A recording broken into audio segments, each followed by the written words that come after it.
Think this old photo is beyond saving? Watch what happens after just one click. Today I'm testing 3 of the best AI photo restoration apps, and the best one isn't the app you probably expect. Let's get started. First up is Remini. Remini is one of the most popular AI photo enhancement apps, and it's incredibly easy to use.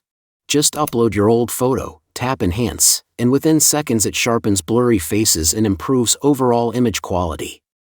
It also works well for portraits by restoring facial details and making old photos look much clearer.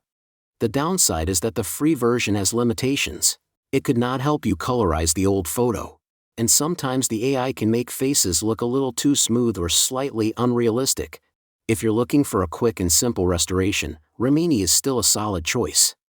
Next is HitPaw FotorPea. And this is actually my personal favorite. Unlike many mobile-only apps, HitPaw gives you much more control while still keeping everything incredibly easy.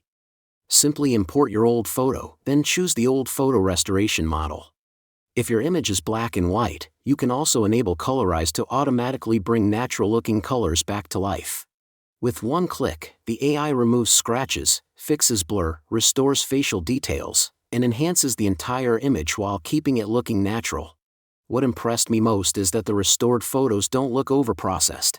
Fine details, textures, and facial features stay much more realistic compared to many other AI tools. It also supports high-resolution export, making it great if you want to print restored family photos or archive them digitally. If I had to recommend just one photo restoration tool, this would be my choice. Finally, we have Palette.fm. Palette.fm focuses mainly on AI colorization, and honestly, it's one of the best tools available for turning black and white photos into vibrant color images.